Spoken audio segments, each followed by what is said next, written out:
দর্শক, জানিয়ে দেব আমাদের হাতে থাকা সর্বশেষ আপডেট আন্তর্জাতিক বাংলা খবর। চ্যানেলটি সাবস্ক্রাইব করে আমাদের সাথেই থাকুন। হামলা হলে দাঁত ভাঙা জবাব দেওয়া হবে বলছে ইরান। সার্বভৌমত্ব টিকিয়ে রাখতে যে কোনো ধরনের হামলা মোকাবেলায় সশস্ত্র বাহিনী সতর্ক অবস্থায় রয়েছে বলে হুঁশিয়ার দিয়েছেন ইরানের বিমান বাহিনীর প্রধান ব্রিগেডিয়ার জেনারেল বাহমান বেহমার্দ। তিনি বলেছেন, সশস্ত্র বাহিনী হুমকি অনুসারে অগ্রসর হচ্ছে এবং হামলা হলে দাঁত ভাঙা জবাব দেওয়া হবে। রবিবার ৮ই ফেব্রুয়ারি জাতীয় সেনাবাহিনীর বিমান বাহিনী দিবস উপলক্ষে কমান্ডারদের এক সমাবেশে ভাষণকালে বেহমার্দ বিমান বাহিনী মৌলিক রূপান্তরের পথে এগিয়ে চলেছে বলে জানান। ব্রিগেডিয়ার জেনারেল বলেন, মাতৃভূমি, পরিবারকে রক্ষা করা এবং শত্রুর হুমকির বিরুদ্ধে দাঁড়াতে ইরানিদের জন্য একটি যৌথ কর্তব্য। তিনি আরও বলেন, সশস্ত্র বাহিনীর সর্বাধিনায়কের ইচ্ছা অনুযায়ী বিমান বাহিনীর আধুনিকীকরণ এবং রূপান্তরের প্রক্রিয়ায় গবেষণা ও জ্ঞানভিত্তিক কেন্দ্রগুলোর সঙ্গে অন্যান্য সংস্থার সঙ্গে কার্যকরভাবে সমন্বয় করছে। গত বছরের জুনে ইসরায়েলের সঙ্গে যুদ্ধের প্রসঙ্গ টেনে তিনি বলেন, শত্রুদের আক্রমণে বিচলিত না হয়ে ১২ দিনের আরোপিত যুদ্ধে বিমান বাহিনী ঝাঁকুনিমূলক অভিযান, বিমান টহল এবং মানবহীন আক্রমণাত্মক অভিযান পরিচালনা করেছে। তিনি যে কোনো স্তরের হুমকি মোকাবেলায় ইসলামী ইরানি সশস্ত্র বাহিনীর অটল এবং সিদ্ধান্তমূলক ইচ্ছা শক্তির ওপর জোর দেন। এদিকে শতবর্ষ পূর্ণ করার আগেই নিশ্চিহ্ন হতে পারে ইসরায়েল। অবসরপ্রাপ্ত ইসরায়েলি মেজর জেনারেল ইৎছাক ব্রিক সতর্ক করে বলেছেন, গভীর অভ্যন্তরীণ বিভাজন এবং ক্রমবর্ধমান আন্তর্জাতিক বিচ্ছিন্নতার কারণে ২০৪৮ সালে প্রতিষ্ঠার শতবর্ষে পৌঁছনোর আগেই ইসরায়েল নিশ্চিহ্ন হয়ে পড়তে পারে বলে জানিয়েছে আনাদোলু। ইসরায়েল ধ্বংসের পথে, আর বাঁচার একটাই উপায় আছে শিরোনামে দৈনিক মারিভে প্রকাশিত এক মতামত নিবন্ধে ব্রিক এসব মন্তব্য করেন। তিনি লেখেন, যখন আমি ভবিষ্যতের দিকে তাকাতে চেষ্টা করি তখন নিজেকেই প্রশ্ন করি, ইসরায়েল রাষ্ট্র কি ১০০ বছর বয়সে পৌঁছতে পারবে? ১৯৪৮ সালে জায়েনবাদী সশস্ত্র গোষ্ঠীগুলোর দখল করা ভূমিতে ইসরায়েল প্রতিষ্ঠিত হয়। সে সময় গণহত্যা চালানো হয় এবং শত শত হাজার ফিলিস্তিনিকে বাস্তুচ্যুত করা হয়।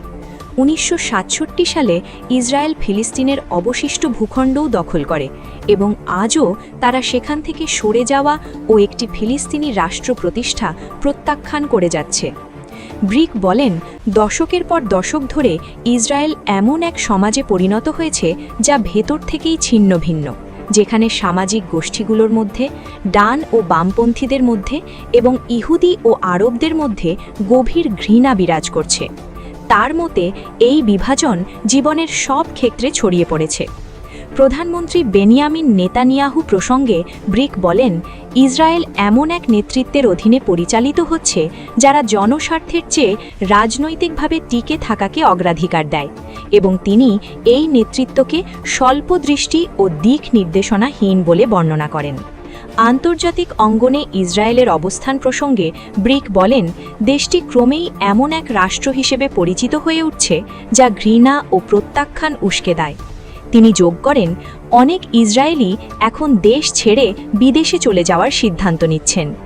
ইসরায়েলের কেন্দ্রীয় পরিসংখ্যান ব্যুরোর ২৮শে জানুয়ারিতে প্রকাশিত তথ্যে দেখা যায়, ২০২৪ সালে আগের বছরের তুলনায় দেশটি থেকে অভিবাসন ৩৯% বৃদ্ধি পেয়েছে। এবার জানিয়ে দেব, ফ্রান্স থেকে আরও ১১৪টি রাফাল যুদ্ধবিমান কিনতে চায় ভারত। ফ্রান্সের কাছ থেকে ১১৪টি রাফাল যুদ্ধবিমান কেনার পথে বড়সড় অগ্রগতির দিকে এগোচ্ছে ভারত। এজন্য প্রাথমিক বাজেট ধরা হয়েছে ৩.25 লক্ষ কোটি রুপি। আগামী ১৮ থেকে ২০ ফেব্রুয়ারি পর্যন্ত কৃত্রিম বুদ্ধিমত্তা বা আর্টিফিশিয়াল ইন্টেলিজেন্সের ওপর আন্তর্জাতিক সম্মেলন হবে ভারতে। সম্মেলনে যোগ দিতে ভারতে আসছেন ফ্রান্সের প্রেসিডেন্ট ইমানুয়েল ম্যাক্রন। ম্যাক্রো আসার আগেই এ সংক্রান্ত যাবতীয় দাপ্তরিক কার্যক্রম সম্পন্ন করা হবে বলে জানিয়েছে ভারতের কেন্দ্রীয় সরকারের প্রতিরক্ষা মন্ত্রণালয়ের সূত্র। আগামী সপ্তাহে এই ইস্যুতে গুরুত্বপূর্ণ বৈঠক হবে পররাষ্ট্র মন্ত্রণালয়ের সমরাস্ত্র ক্রয় বিষয়ক অঙ্গ সংস্থা ডিফেন্স অ্যাকুইজিশন কাউন্সিল DACA। সেই বৈঠকে চেয়ারম্যান হিসেবে উপস্থিত থাকবেন প্রতিরক্ষা মন্ত্রী রাজনাথ সিং। প্রতিরক্ষা মন্ত্রণালয়ের সূত্রের বরাতে জানা গেছে যে 114টি রাফাল ফ্রান্সের কাছ থেকে কেনা হবে, সেসবের মধ্যে 18টি তৈরি অবস্থায় বা ফ্লাইং কন্ডিশনে পাবে ভারত। বাকিগুলোও তৈরি হবে ভারতেই এবং তাতে ভারতীয় প্রযুক্তিরও ব্যবহার করা হবে সেই বিমানগুলোতে। এই যুদ্ধ বিমানগুলোর মধ্যে 88টিতে একজন পাইলটের বসার জায়গা থাকবে, বাকি 26টিতে বসতে পারবেন দুজন পাইলট।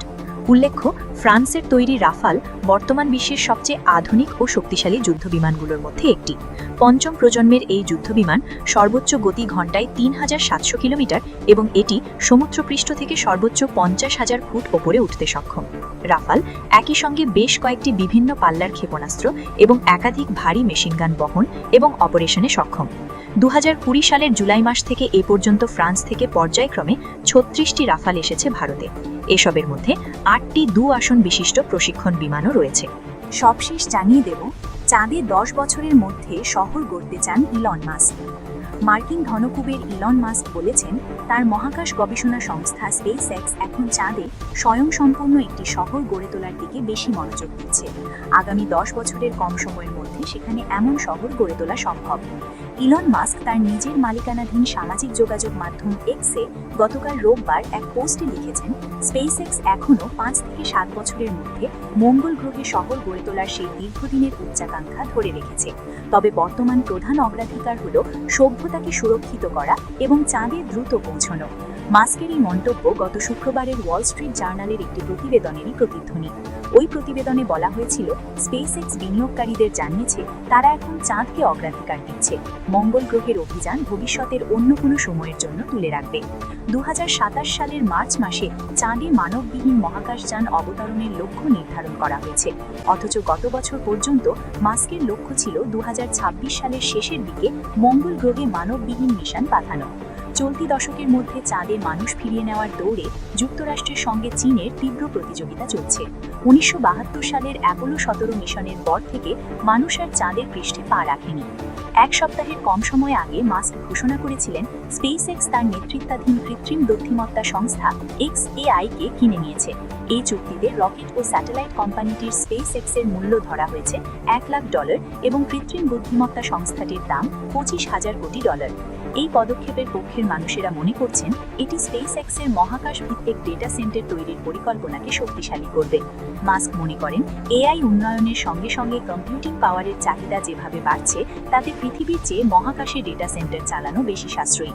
স্পেস এক্স আশা করছে এবছরের শেষের দিকে পুঁজিবাজার থেকে প্রায় $5,000 কোটি সংগ্রহ করতে, যা হতে পারে ইতিহাসের বৃহত্তম পাবলিক অফারিং।